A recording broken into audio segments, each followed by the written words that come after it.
નમસ્કાર મિત્રો, જય ભગવાન, જય પરમાત્મા, જય આર્યજી. હિન્દુસ્તાન આઝાદ થયા એ પહેલાંની વાત કરું તો આપણા ભારત દેશની અંદર અંગ્રેજોના સલ્તનત નીચે 565 દેશી રજવાડાઓ હતા. એ 565ની અંદર 366 રજવાડા તો ખાલી ગુજરાતના હતા. ગુજરાત એટલે આખું સૌરાષ્ટ્ર, ઉત્તર ગુજરાત, દક્ષિણ બધું અંદરથી આવી જાય એવા 366 તો ગુજરાતની અંદર જ દેશી રજવાડા હતા. એની અંદર જે 5-6 રજવાડા હતા એમાં જામનગર, જુનાગઢ, ભાવનગર, ગોંડલ અને વડોદરા એ શક્તિશાળી જાણીતા રજવાડા હતા. એક એક રજવાડાની એક એક કહાની છે, સુંદર મજાની વાત છે. પણ આજે આપણે જે વાત કરવાની છે એ વાત એવી છે કે વડોદરાના રાજા સયાજીરાવ ગાયકવાડ ત્રીજા, આપણા સૌના ચહિતા મહારાજા સયાજીરાવ ગાયકવાડ, આજે 11મી માર્ચ એમની જન્મ જયંતિ છે. તો સયાજીરાવ ગાયકવાડના જીવન વિશે તો બહુ રસપ્રદ વાત છે. સયાજીરાવ ગાયકવાડ હતા ને એ રાજાના દીકરા નહોતા, એ તો ખેડૂતના દીકરા હતા. અને ખેડૂતના દીકરા વડોદરાના સ્ટેટના રાજા બની ગયા. બહુ રસપ્રદ વાત છે. હવે બન્યું એવું કે વડોદરા રાજના જે રાજા હતા મલ્હારરાવ અને રાણીનું નામ હતું જમનાબાઈ. એ વખતે અંગ્રેજોએ શું કર્યું કે મલ્હારરાવને પદભ્રષ્ટ કરી નાખ્યા અને રાણીને કીધું તમારે કોઈ દત્તક પુત્ર લાવો તો લાવી શકો છો, બાકી મલ્હારરાવ નહીં ચાલે. તો રાણી જમનાબાઈ હતા એ મહારાષ્ટ્રમાં ગયા. જે સયાજીરાવ ગાયકવાડનો જે આખો વંશ છે એ મહારાષ્ટ્રમાંથી આવેલો. તો જમનાબાઈ છે, રાણી જમનાબાઈ એ મહારાષ્ટ્રના માલેગાંવ તાલુકા અને નાસિક જિલ્લાના કવલાણા ગામની અંદર કાશીરાવ જે ખેડૂત ગાયકવાડ વંશજના જે વ્યક્તિ હતા, ખેડૂત હતા, ને તે એ ગામમાંથી 3 ભાઈઓને પસંદ કર્યા. એક ગોપાલરાવ, એક બીજા સંપતરાવ અને ત્રીજા નામ ભૂલી ગયો છું. પણ એ 3 ભાઈઓને પસંદ કર્યા અને એમને વડોદરા લાવવામાં આવ્યા. જુઓ, આપણે 565 રજવાડા કઈ રીતે કામ કરતા હતા એ બરાબર સમજવું પડશે. કે ભાઈ આખા ભારત ઉપર તો અંગ્રેજોનું શાસન હતું ટોટલી. તો અંગ્રેજો 2 રીતે શાસન કરતા હતા. એક સીધું શાસન અને બીજું છે દેશી રજવાડાનું શાસન. જ્યાં દેશી રજવાડાનું શાસન હોય ત્યાં પછી પોતાનો એક પ્રતિનિધિ મૂકી દે, પોતાનો એક માણસ નિમી દે, એજન્ટ કામ કરે એનો જે કાર્યકાર એક વ્યક્તિ. અને બાકી છે દેશી રજવાડા આખો જે વહીવટ છે કારભારનું કામ કરે. મુખ્ય જે સત્તા સિવાય તમામ સત્તા દેશી રજવાડાને આપેલી હતી. એ રજવાડાની અંદર કોઈ સુધારો કરવો હોય, કંઈ કામ કરવું, શિક્ષણ વિશે કામ કરવું, તો બધું કરી શકે તે. હવે જમનાબાઈએ 3 ભાઈઓને પસંદ કર્યા અને વડોદરા લાવ્યા. એટલે માધવરાવ જે પ્રતિનિધિ હતા બ્રિટિશ સલ્તનતના અને જમનાબાઈ આ 3 બાળકોની ઔપચારિક પરીક્ષા લીધી. તો કે તમને કેમ બોલાવવામાં આવ્યા છે? તો એક ભાઈ તો કે હું ફરવા આવ્યો છું. સંપતરાવ હતા એ કે ફરવા આવ્યો છું. પણ જે આપણા ગોપાલરાવ છે, જેને આપણે સયાજીરાવ ગાયકવાડ ત્રીજા કહીએ છીએ, એમણે એવું કીધું હું શાસન કરવા માટે આવ્યો છું. એની હિંમત, એમની તાકાત, એમની જે મક્કમતા જોઈ એટલે બંને જણે રાણી જમનાબાઈ નક્કી કર્યું કે આ છે આ વડોદરાના સ્ટેટના રાજા બનવા લાયક છે. માત્ર 12 વર્ષની ઉંમર અને એમનો રાજ્યાભિષેક કરવામાં 1875માં. મહારાજા સયાજીરાવ ગાયકવાડ નામ આપ્યું. એમનું મૂળ નામ હતું ગોપાલરાવ. ભણવામાં થોડા ઓછા હતા. પછી તો એમણે એજ્યુકેશન પર પ્રાપ્ત કર્યું, અંગ્રેજી શિક્ષણ પર પ્રાપ્ત કર્યું અને 12 વર્ષની ઉંમરે એ વડોદરાના રાજા બની ગયા. ને એવા રાજા બન્યા કે આજે આપણે એમને યાદ કરીએ છીએ. સયાજીરાવ ગાયકવાડનું રાજ. મિત્રો, ગુજરાતના લોકો તો ખબર જ નથી કે ગુલામીમાં આપણે જીવ્યા છીએ. 366 દેશી રજવાડા, એની અંદર જે જામનગર, ગોંડલ, ભાવનગર અને વડોદરાના જે રાજાઓએ જે રાજ કર્યું ને, એના નીચે જે પ્રજા હતી ને, એને તો અંગ્રેજોની ગુલામીની ખબર નથી.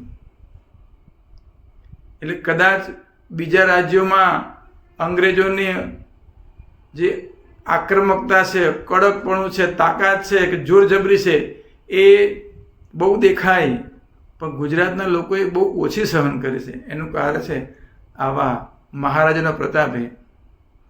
અને સયાજીરાવ ગાયકવાડે જે કામ કર્યું છે ને, એને તો આપણો આધુનિક ભારતના શિલ્પી કહેવાય, ઘડવૈયા કહેવાય, એવું કામ કર્યું એમણે. 1906ની અંદર એમણે મફત અને ફરજિયાત શિક્ષણ શરૂઆત કરી નાખી કે દેશની અંદર એક પણ બાળક ભણતરનો, મારા ગુજરાતની અંદર એક પણ, મારા રાજ્યની અંદર એક પણ બાળક ભણતર વગર ન હોવો જોઈએ. કન્યા કેળવણી માટે કન્યા શાળાઓની શરૂઆત કરી. વિધવા વિવાહ માટે એમણે કાયદો કર્યો. એમણે એટલા બધા સમાજના સુધારણા કામ કર્યા હતા. દલિતો અને પછાત વર્ગો માટે એમણે ખૂબ કામ કર્યું. અસ્પૃશ્યતા નિવારણનું પણ કામ ખૂબ કર્યું હતું. જે ખાસ પ્રતિભાવ હોય, ચાહે કોઈ પણ જાતિની અંદર હોય, એવા જે વિદ્યાર્થીઓ, પ્રતિભાવાન વિદ્યાર્થી હોય, એમને એના વિકાસ માટે, એમને આગળ લાવવા માટે એને શિષ્યવૃત્તિ આપતા હતા. એનું એક બેસ્ટ ઉદાહરણ એવું છે કે ડૉક્ટર બાબા સાહેબ આંબેડકર, એમને પણ આપણા વડોદરાના રાજા સયાજીરાવ ગાયકવાડે શિષ્યવૃત્તિ આપી અને વિદેશ ભણવા જવાની વ્યવસ્થા પૂરી પાડી હતી.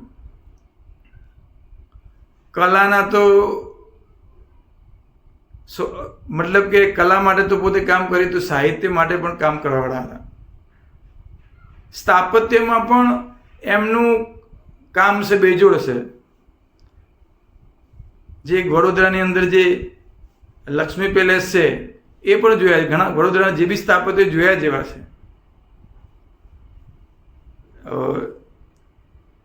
જે રાજા વર્મા કહેવાય એવા જે ચિત્રકાર છે, એમને બોલાવીને પણ એમના કામની કદર કરી હતી.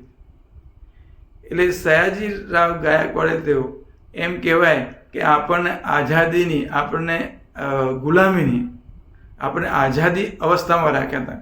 ગુલામીની આપણને ખબર પણ નહીં પડવા દીધી. એવા આપણા ચહિતા, સૌના માનીતા સયાજીરાવ ગાયકવાડનો આજે જન્મ દિવસ નહીં પણ જન્મ જયંતિ છે. 11મી માર્ચ અને 1863ના દિવસે એમનો જન્મ થયો હતો. કવલાણાનું ગામ, નાનકડું ગામ, ખેડૂતના પરિવારમાં. અને એમના એટલા બધા સુધારા, એટલું બધું કામ આજે પણ લોકો યાદ કરે છે કે ભાઈ ગાયકવાડી સ્કૂલ, ગાયકવાડી સ્કૂલો, અત્યારે હાલ પણ ગાયકવાડી સ્કૂલ અડીખમ ઘણી જગ્યાએ ઊભી છે. મિત્રો, એવા સયાજીરાવ ગાયકવાડની આ જન્મ જયંતિ છે, તમને યાદ કરવા જોઈએ. અને ગુજરાતની પ્રજા તો કદી ના ભૂલી શકે, કેમ કે ગુજરાતની પ્રજા માટે તો જે કર્યું છે એમણે તો ખૂબ જ જબરજસ્ત કામ કર્યું છે. એટલે મિત્રો, ચાલો આજે એમને યાદ કરીએ. 75 વર્ષ જીવ્યા રહ્યા. 6 ફેબ્રુઆરી અને 1939માં એ આ નશ્વર દેહ છોડી પરમધામમાં ગયા હતા. એટલે 75 વર્ષના લાંબો દેશી રજવાડાઓની અંદર સૌથી લાંબો રાજકાળ કહેવાય તો સયાજીરાવ ગાયકવાડે ભોગવ્યો હતો. એમના કામથી, એમના જે કામ કર્યા એ બહુ જ જબરજસ્ત હતા. કન્યા કેળવણી, દરેક ક્ષેત્રની અંદર એમણે, એવું કહેવાય છે કે બ્રિટિશ સલ્તનત ને જે સુધારાના કાર્ય કર્યા એના કરતાં પણ વધારે, કદાચ બ્રિટિશ સલ્તનત એટલા બધા નથી કર્યા, પણ સૌથી વધારે બ્રિટિશ સલ્તનત કરતાં વધારે કામ કર્યું હોય તો આ મહારાજાએ કામ કર્યું છે.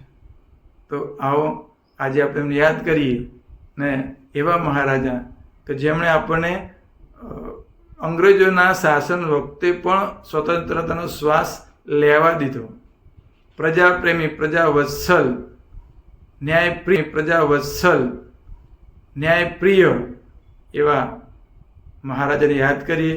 અને મહારાજા સયાજીરાવ ગાયકવાડના જે કામો છે એની અંદર એમણે ગામે ગામ પુસ્તકાલયનું જે મહાન કામ છે એમણે શરૂ કરી દીધું. બીજું એક મોટું કામ કે આજે જેને આપણે બેંક ઓફ બરોડા 1908ની અંદર બેંક ઓફ બરોડાની સ્થાપના કરી. મિત્રો, એ મહારાજના જે કામોની ગણના છે ને એટલે અદ્વિતીય છે. અજવા ડેમ બનાવી અને સિંચાઈ માટે, ખેડૂતો માટે પણ મહાન કામ કર્યું. સાથે સાથે રાજ્યના ખૂણે ખૂણે રેલવે નાખવાનું કામ પણ આ મહારાજાએ કર્યું હતું. એટલે કેટલા કામ એમના 75 વર્ષના કાર્યકાળમાં એટલા બધા કામ કર્યા કે બહુ જ અદ્વિતીય કામના એ જ્યાં બહુ જ અદ્વિતીય કામ કરનાર હતા.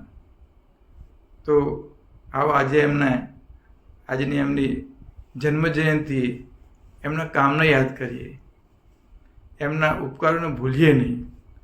અને જ્યાંથી કામ અધૂરું રહ્યું હોય, જ્યાંથી કામ અટકી ગયું હોય, આઝાદી પછી પણ 80 વર્ષ થવા આવ્યા અને હજુ પણ ક્યાંય પણ કામ બાકી હોય તો સાથે મળી અને એવો સંકલ્પ કરીએ કે હજુ એ દેશને ઘડવા માટે આપણે સૌ સજ્જ થઈએ, તૈયાર થઈએ અને એમને યાદ કરી સતોષ વંદન કરીએ.